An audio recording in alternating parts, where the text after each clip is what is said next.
আসসালামু আলাইকুম, কেমন আছেন সবাই? সব কিছু ঠিক থাকলে 2026 সালে নবম পে স্কেল পাবে সরকারি চাকরিজীবীরা। কয়েকদিন আগে দেশের বেশ কয়েকটি বড় পত্রিকা ও টেলিভিশনে নিউজ আসে, বেতনের খসড়া চূড়ান্ত করেছে জাতীয় বেতন কমিশন। যেখানে গ্রেড 1 এর জন্য সর্বোচ্চ বেতন 1,50,594 টাকা আর গ্রেড 20 এর জন্য সর্বনিম্ন বেতন নির্ধারণ করা হয় 15,928 টাকা। যদিও পে কমিশনের সভাপতি জাকির আহমেদ খান বলেন, কোনো স্কেলই এখনও চূড়ান্ত হয়নি, পত্রিকায় যা এসেছে সব ভুয়া। তবে বিভিন্ন সূত্রে আমরা জানতে পারি, নবম পে স্কেলের সর্বোচ্চ 90 থেকে 95% বেতন বাড়তে পারে, এর বেশি হবে না। কারণ সরকারকে এই বেতন দিতে যে বিশাল অঙ্কের অর্থ খরচ করতে হবে, তা জোগাড় করা বেশ কষ্টসাধ্য। তবে বাংলাদেশের সরকারি চাকরিজীবীদের বেতন প্রতিবেশী অন্যান্য দেশের তুলনায় খুবই কম। আজ আমরা আমাদের প্রতিবেশী দেশ ভারতের সাথে বাংলাদেশের বেতনের তুলনা করব, সাথে জিনিসপত্রের দাম, মুদ্রাস্ফীতি নিয়েও আলোচনা করব। ভারতেও 2026 সালের শুরুতে নতুন পে স্কেল পাবে সরকারি চাকরিজীবীরা। ভারতে এ পর্যন্ত 7বার পে স্কেল ঘোষিত হয়েছে, অন্যদিকে বাংলাদেশে পে স্কেল ঘোষিত হয়েছে 8বার। ভারতে সর্বশেষ পে স্কেল ঘোষিত হয় 2016 সালে। ভারতের পে স্কেলে মোট 18টি লেভেল রয়েছে।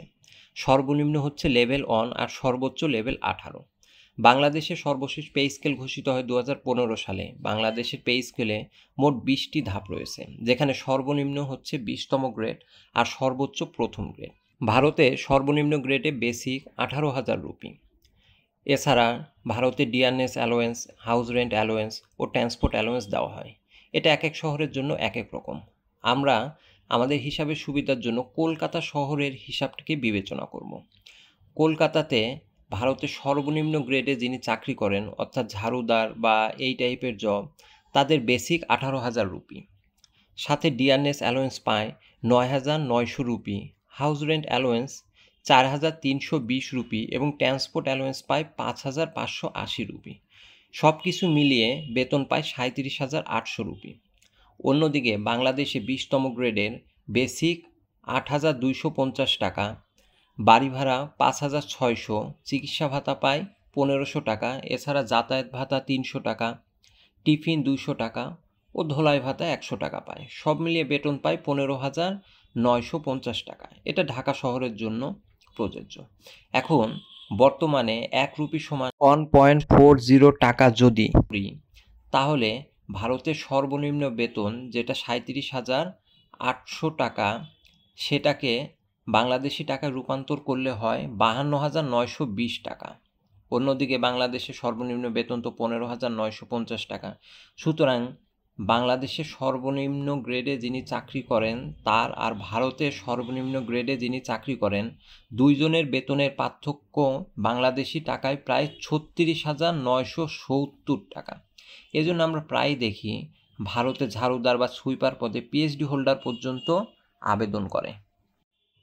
এবার আমরা দেখব বাংলাদেশের প্রথম শ্রেণী, যেটাকে নবম গ্রেড ধরা হয়, এবং ভারতের প্রথম শ্রেণী, যেটাকে তারা দশম গ্রেড বলে, সেটার বেতনের পার্থক্য।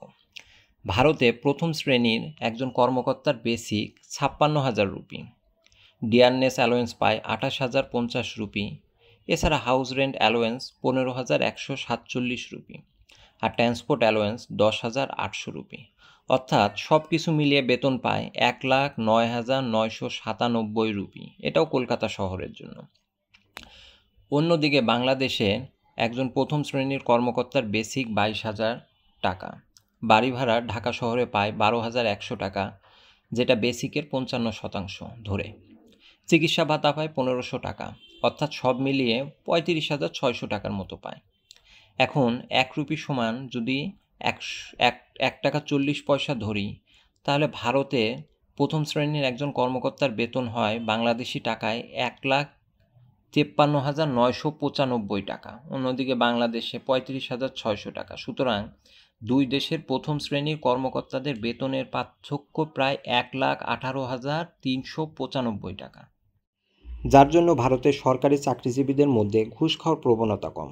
এছাড়া দেশের সর্বোচ্চ মেধাবীরা ভারতের সরকারি চাকরিতে জয়েন করে। এমনকি আপনি দেখবেন পিয়ন পদে পিএইচডি হোল্ডাররা আবেদন করে, কারণ ভারতের সরকারি চাকরিজীবীদের বেতন কাঠামো অনেক ভালো।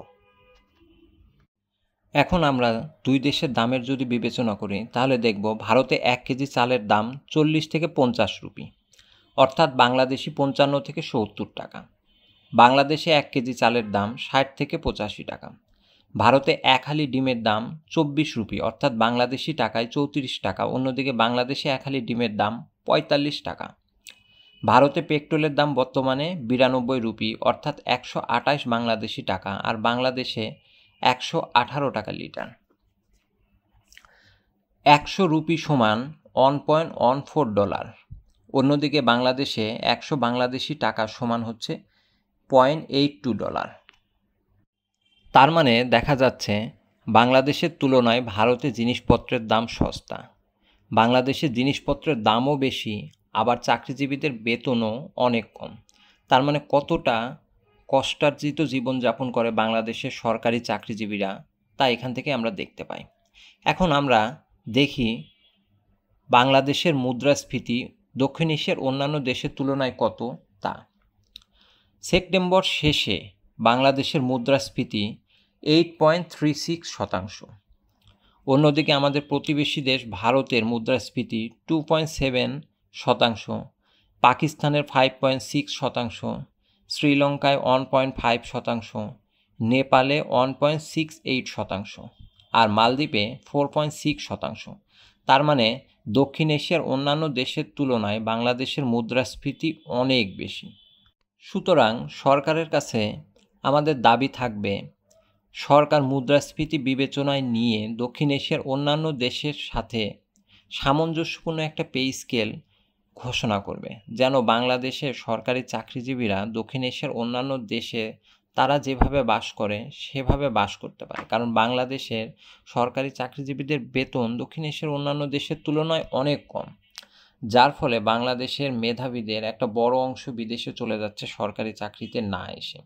এখন মেধাবীরা যদি সরকারি চাকরিতে আসে তাহলে দেশ আরও উপকৃত হবে।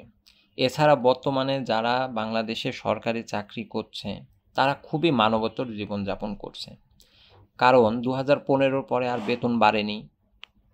অন্যদিকে জিনিসপত্রের দাম বেড়েছে কয়েক গুণ।